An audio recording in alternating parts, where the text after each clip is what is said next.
Like, girl, can y'all back up? You're to be entertained. Listen. I can't. I listen, live for that. Ooh, y'all fine as hell. Wine your pussy, bitch. Ooh, I think I was gonna ever say that to Kiki.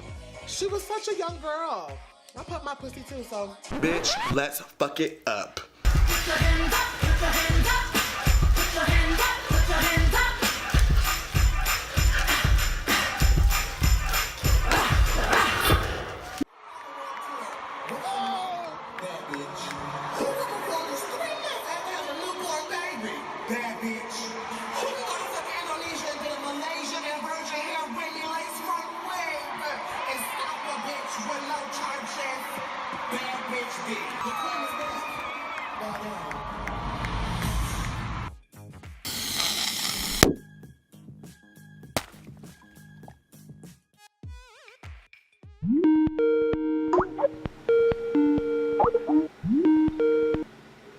Hey. Hi. This has been a tedious task for some reason. Skype. That's why I deleted off my phone. Off my MacBook. It's just too much. So reinstalling has been so much problem. So like every time you call me, it was like install this plugin, then install this plugin, and I'm like, okay, you want my plugin? Where's the goddamn socket? Be plugging stuff in. But neither here or there. How are you? I'm good. How are you? I'm wonderful. I am wonderful. Good. Your nails are everything, by the way. Thank you. It's time for feeling it too closely. You are a YouTuber. Yeah. And you are hilarious. Thank you. It's just a matter of fact. Like, thank you so much. There's a lot of people who do YouTube and do reaction videos like you're known for, but you have a special gift of epic one-liners. Like, you telling Keke Palmer, I pop my pussy too, I want that on my headstone. Just to let you know. Yeah. And me and her talked after that, and she was like, "It's so much shit I want you to like." She's been saying so much shit I've been saying. I was like, "Oh my god, thank you. That's so cute." I love it. So, how did you even get into that, like making videos and posting them online? How did that, come about? I've been posting videos. Little do people know since I was like in 9th grade in high school in 2009.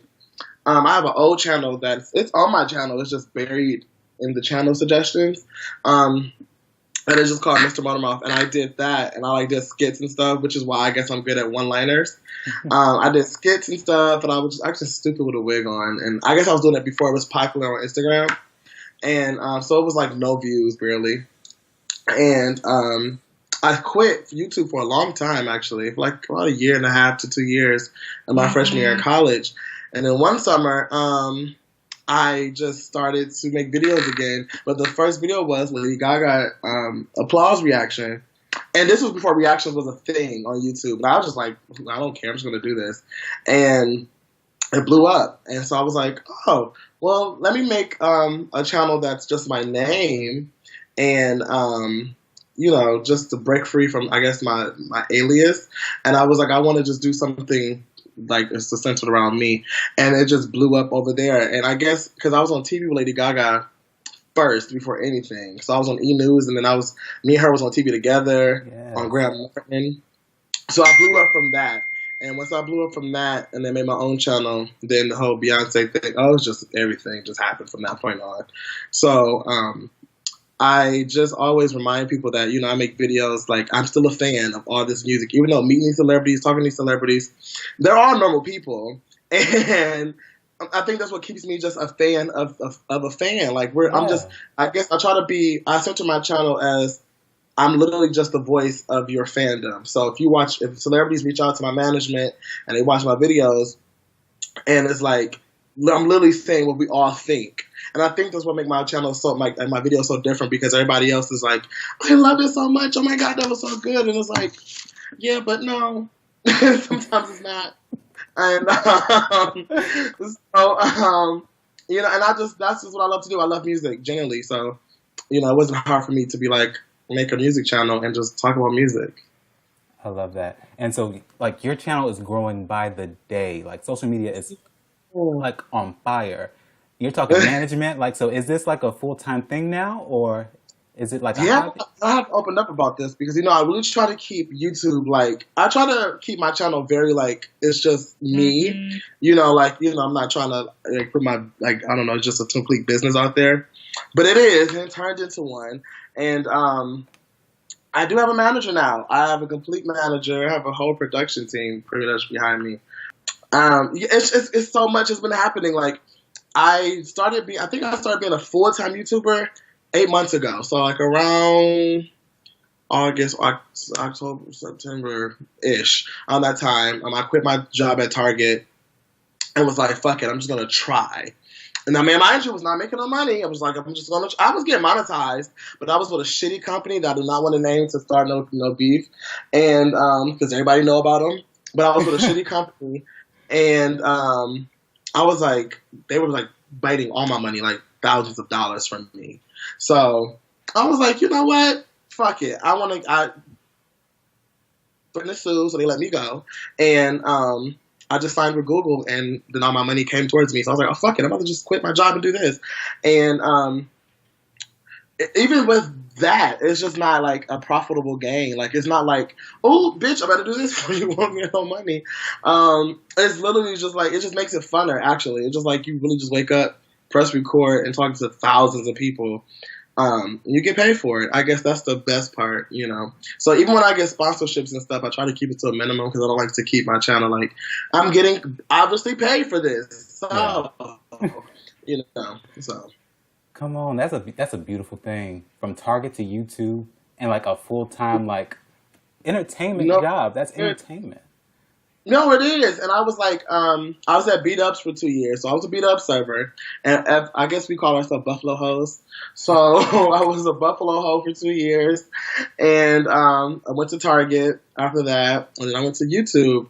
And I don't know. It is amazing. It's a very scary transition though. But it is amazing, man. Like I wouldn't change it. Like, so that's why I'm like happy that my channel is growing and growing and growing because it's like, oh wow, this has become like, and the bigger you get, the more challenges come along. So yeah, it's amazing though. Yeah, it's so weird you say that. Buffalo Hoe was my nickname in high school, so that's awesome. In your video, you mentioned how hard it was for you to come out, and I want to know if you could tell me, what was so difficult about that experience and what was that like?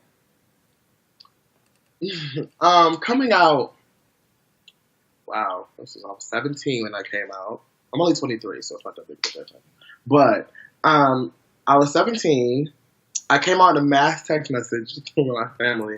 I tagged everybody in this really long mass text message and sent it to everyone. So I got a lot of backlash. But I got to that point in my life where I was like, why am I hiding? And I don't understand why. And I was like mad at myself for like wanting to be so fabulous, but I couldn't. And I wanted to get my nails done. I wanted to wear weave at once more time in my life. And I wanted to walk out in heels just because I want to. And I would tell my family, that. And I was just like, my grandmother at the time thought I had like a mental disability and all this stuff. But my family really gave me like they were just mad because why would you lie all these years? Because they kind of figured, because I was always this way. I grew up in theater. I grew up, in choir and stuff. So I was always an entertainment kid. And they knew that I was just a little bit more sugary than the rest. So my family knew, but I just didn't come out. And I was just like, I don't know how. So I'm just going to say, yeah, like this girl took the girl to prom. I went to 3 proms. I was like, why not? But when I was about to graduate high school, I was like, yeah, this is late. Like, I don't like this. I'll be damned if I go to college and be closeted. So I was like, right before I go to college, I'm going to let everybody know, like, this is what's going on. You either live for it or you don't. And I think you have to have that. You have to have like that confidence or that I don't give a fuck attitude after a while because you have to live for yourself. And I think when you come out, it didn't matter if somebody was like, you should go to hell, or I will kill you, you should die, or blah, blah, blah, blah. I was just dusting. And I don't know where this confidence came from, but it was just like, no, I don't give a yeah, you can have all that, but I'm happy, and I'm living for me right now. So, and the song Born This Way definitely helped, which is why me and Gaga are like really close. I'm happy that her team, her team was close. And I like got a tattoo about it. Like, wait, how would I do this? I got a Born This Way tattoo, like the actual album art and stuff. Oh, that's Right here. dope. Yeah, and it says Born This Way inside of it. So, and the triangle stands for gay and female rights. So, you know, I really believe in uplifting our culture. And I think that I used to watch like vulgar videos and drag videos and stuff on the internet. And I'm like, there's a whole culture out there, and I'm sitting here being closeted. No, I'm not doing that. So that's really what happened. That's amazing. So now, you know, being out and then living your adult life now, what has been one of the most, I guess, challenging obstacles you faced as a Black gay man? That's a good question because I just faced one like a couple weeks ago. So I was booked. Oh, you getting all the tea. So I was booked for this event that, you know, I can't say, but I was booked for this event, and they contacted my manager and was like, hey, can you make sure he wears a t-shirt and jeans? And I was like, I wear that in my normal life. Okay, well, whatever. And then they wanted me to promote on my channel, like for the event, and like, you know, whatever. But my manager was like, okay, that's gonna cost you a little bit more coin, obviously. So yeah, we don't mind, but just girl cost for that. And, you know, just regular business stuff. And they were like, kind of in so many words, they replied with, you know, well, no, because I'm not gonna pay a man in a leotard, hinted to the Beyonce video that went viral. I'm not gonna pay a man in a leotard to come to my event. This is not a gay event. But I'm trying to figure out, but you wanted to hire me. So I've never been gay bashed before, which, you know, it's hard to believe because I'm so open with my life. But I've never been like face-to-face gay bashed or even gay bashed online or anything. So to have a brand tell me, well, for him to come to this event, he needs to be like this, or I'm not paying him X amount of more dollars because he's a man in a leotard.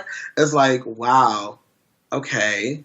Well, my manager, of course, we pulled out because, like, no, I'm not going to an event like that, you know. So, yeah. So like I said, the bigger you get, the issues you get. People want to put you in a box, and they want your numbers that you have, but they don't want you. You know what I mean? And I'm like, if you see my video, I'm clearly, what the fuck is T bitches and this, that, and the other, and hopping all over the place. And that's just what it is, you know? So it hurt my heart. I really, like, that whole day. And it's hard to shatter my spirit because I'm literally like, what you see on camera, I'm literally like that all day long. So it just hurt my feelings to see that. And I was like, wow, that's okay. So I even called, like, my grandparents and everything and told them, like, because my grandparents, like I said, you know, at one point when I first came out, it was a little rocky, but they're like my best friend. And I would just tell them, like, girl, did you know that this is what happened to me? But yeah, so. Wow.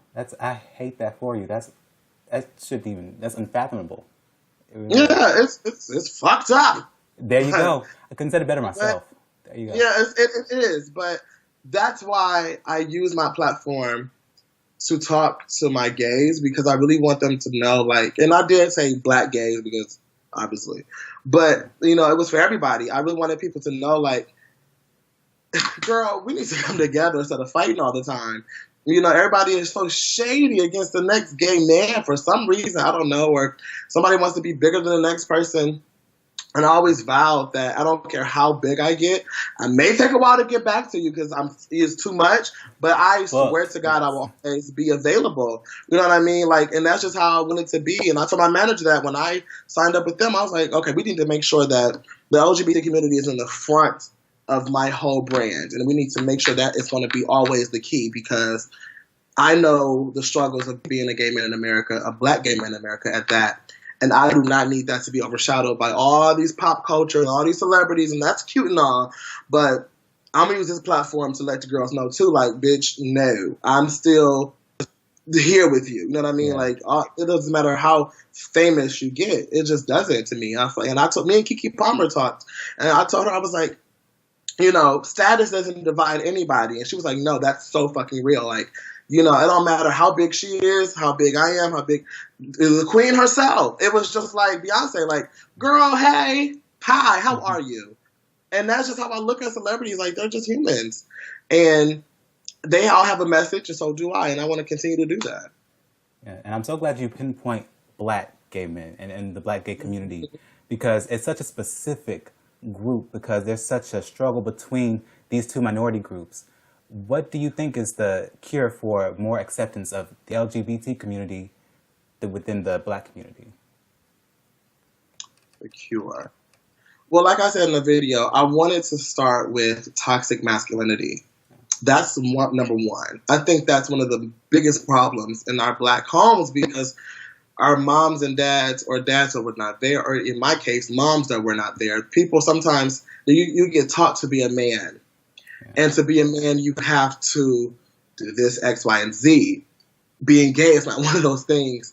And I think in the black community, the gay culture is so laughed at, because the first thing people think about, let's be honest, when you think about gay, you think about a dick in the butt. Like that's the first thing people think about.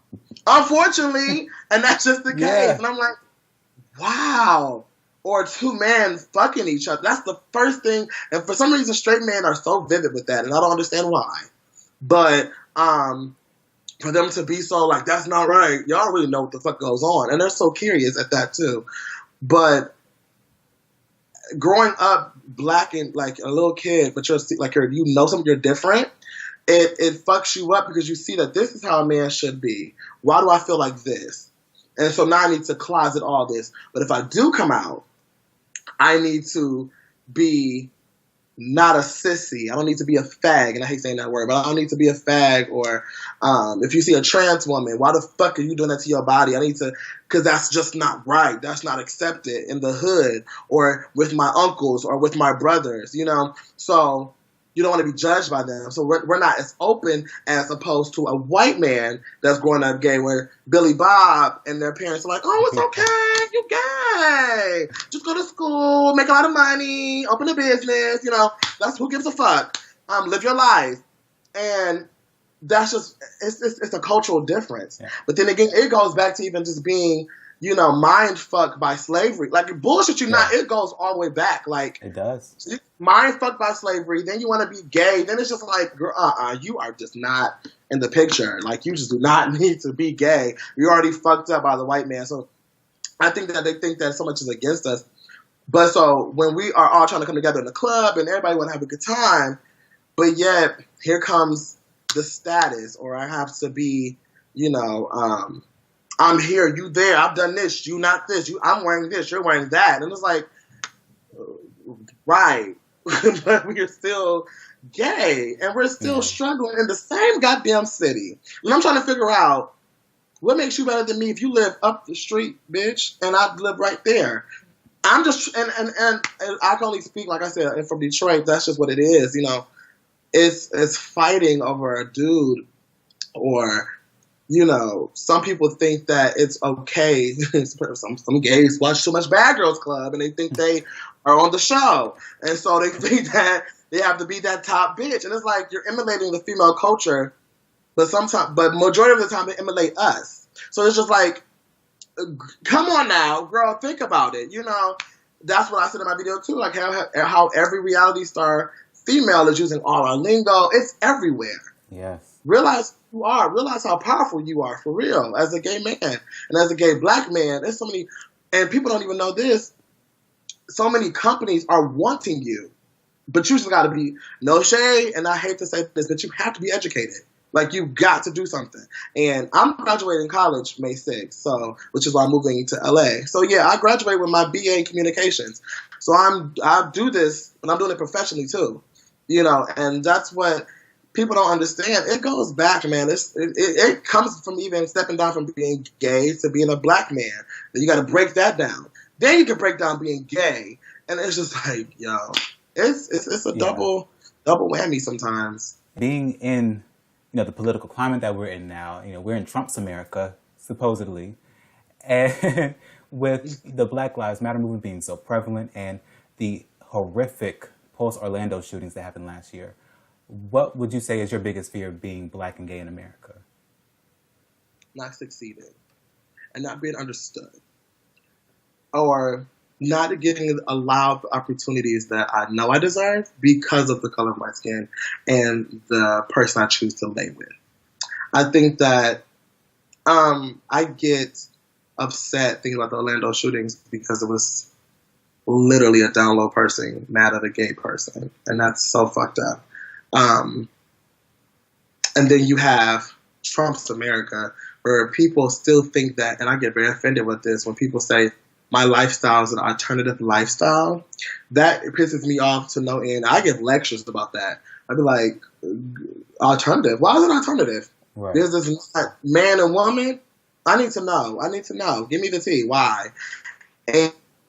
And that's if people have that mentality where they think that our lifestyle is alternative because it's not the norm. But what is normal in 2017? Clearly, no. Where people, and the thing is, gay was such a big drag. Gay in the Roman days was so fucking normal.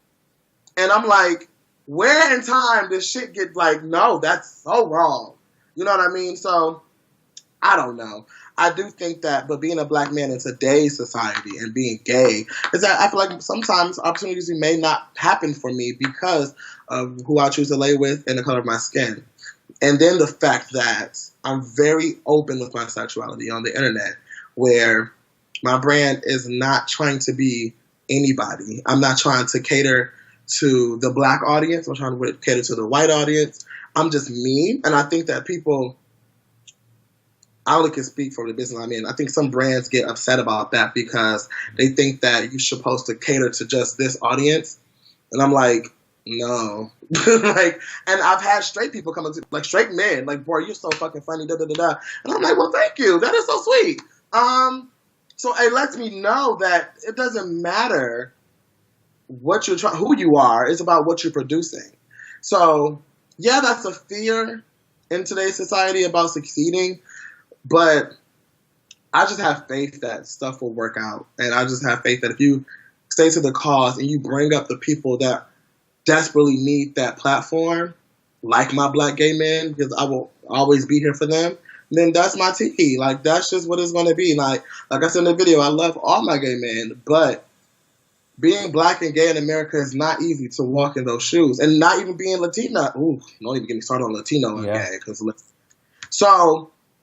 And I'm understanding. But and I've talked to some white gays, and I'm understanding too that with them just being gay is enough to not get you a job. So the color of your skin sometimes don't even fucking matter.